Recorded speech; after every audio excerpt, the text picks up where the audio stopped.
Hey, what's going on, guys? Welcome to another Final Fantasy Wave X's video, and today we're going to be talking about the Final Fantasy 2 banner, which includes Emperor and Ricard, and also New Vision Awakening Guy.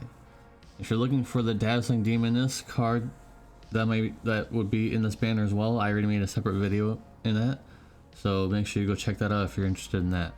I think that it was worth making a whole video dedicated just to that. Broke the card down, talked about it, gave it a score. Talked about some recommended units to use with it. So anyways, the Emperor's S-Tumor is very good for him, but Breakers also get 100% LB damage anyways, so pretty good too.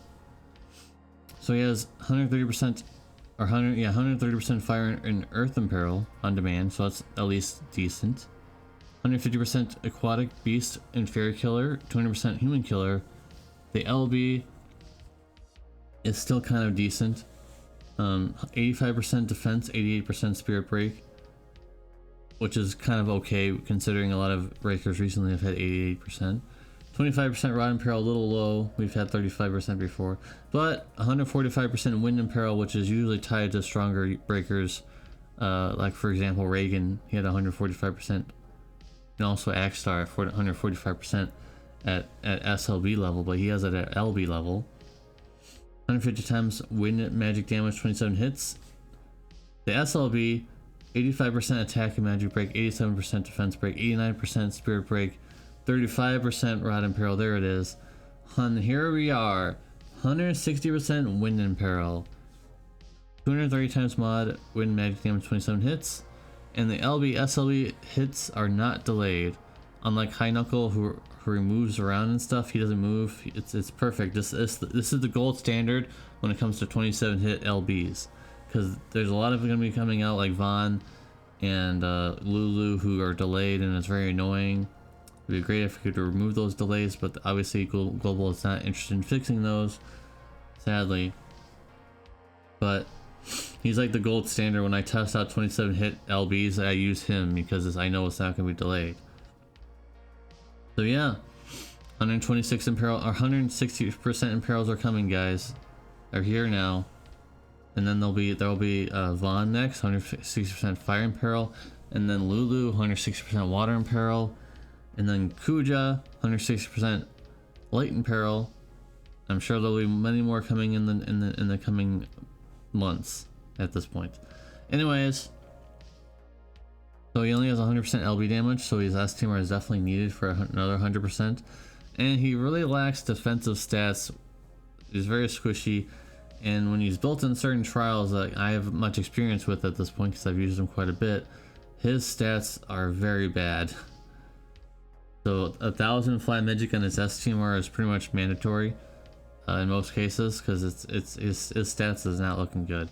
But he's really, I mean, you gotta keep in mind, guys, you know, he's a mage, and you typically think mages are supposed to have like a lot of magic and stuff. He is a breaker.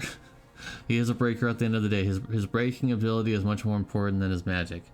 So I'm gonna go ahead and give him a 9 out of 10. 160% wind imperil, very useful. Obviously we don't have anything like that in global, so there's something like, oh, global will be better.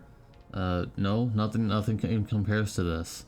Yeah, the breaks are weaker than what we have in global, but there's no comparison to 160% wind imperil at all. Nothing. So that's why he gets a 9 out of 10, guys. Very good unit. This card is pretty good for him too. It's pretty good for him. I would use this card unless you have better, like the Dazzling Demoness, but you probably wouldn't use it on him anyways. Anyways, moving on to New Vision Awakening Guy. So he's pretty good, right? I think he's pretty good. So this teamer is very good for Furion if he gets buffed on global. We don't know. They've skipped a lot of buffs recently. So he has a cooldown 99% physical and magical beast mitigation for all allies. That's pretty decent.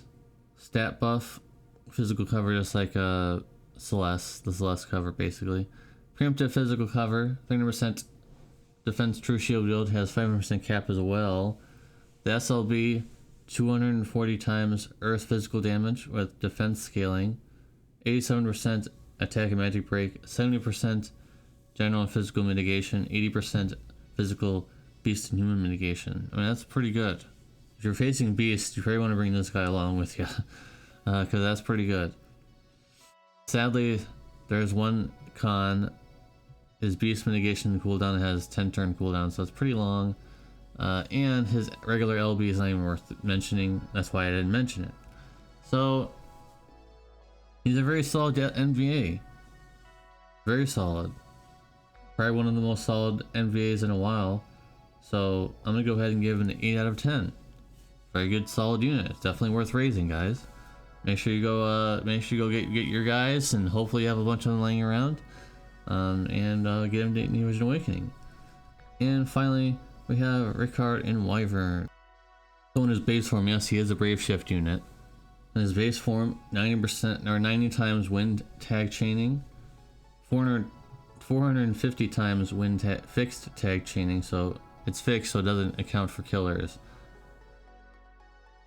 130 times mod boost for both LBs. On that fixed tag chaining. I believe that's a cooldown. 200% avian killer, human killer, dragon killer, 100% fairy killer. The LB 24 hits, yikes, 24 hits, but it's tag chaining. 170 times mod wind physical tag chaining, yeah. In his Brave Shift form, 30% wind imperil, 150 times wind and physical jump, 2 turn delay. Would have been nice if you got a buff in this regard. The LB provides 80 times mod buff for his jump. And here is the best part, his vision card provides 40 times mods for jump and time jumps. And the STMR is very good as well, 105 attack, 30 times mod buff for jumps and time jumps, and also 50% jump damage. So very good STMR, very good vision card.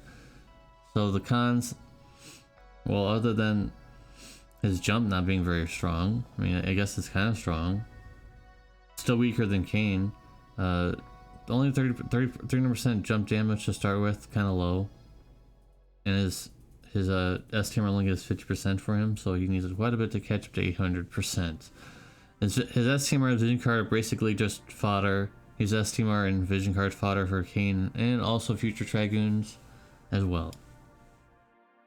So in terms of his STMR and vision card, he's getting a good score, but in terms of the unit himself, kind of a yikes.